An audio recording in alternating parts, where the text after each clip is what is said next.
there's a process in them letting go when their loved one comes into treatment. There's a lot of fear, when you have a family member that goes into treatment for the first time. I think a lot of times families kind of have a preconceived notion about what the client needs. Because you have been there.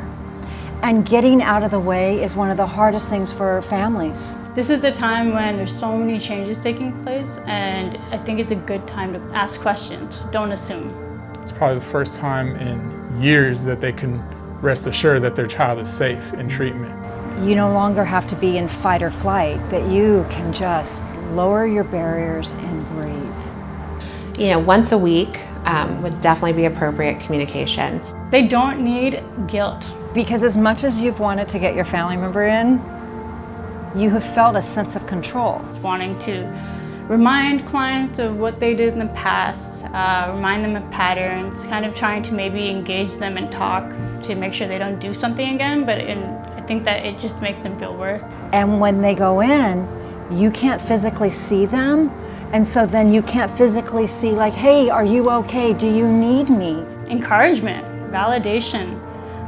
Even if you can't remember it and it's really hard with all the stuff that's happening, right, during addiction, think back of when someone was really, really young and the things that you loved about your child or your sister or your brother. Remind them of that and let them know that you're there for them.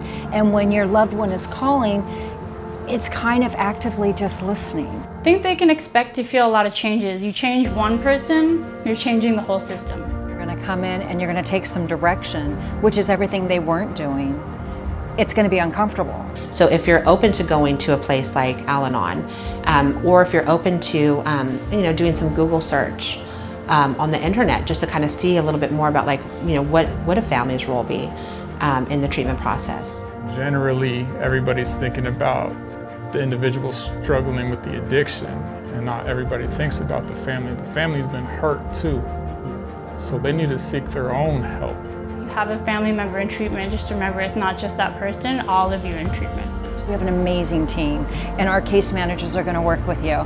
It can look like a lot of changes. It can look like the client changing. This disease has stolen the joy from your loved one and you. And it can be hard to deal with. I really encourage families to get treatment for themselves as well. It could be attending Al-Anon meetings. There's community resources in that nature. It could be attending therapy.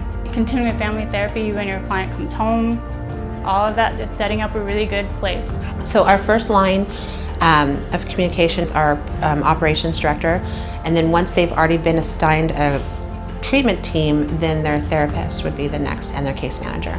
Could be long term, could be short term. Usually the therapist would figure that out with the family, what's appropriate for them.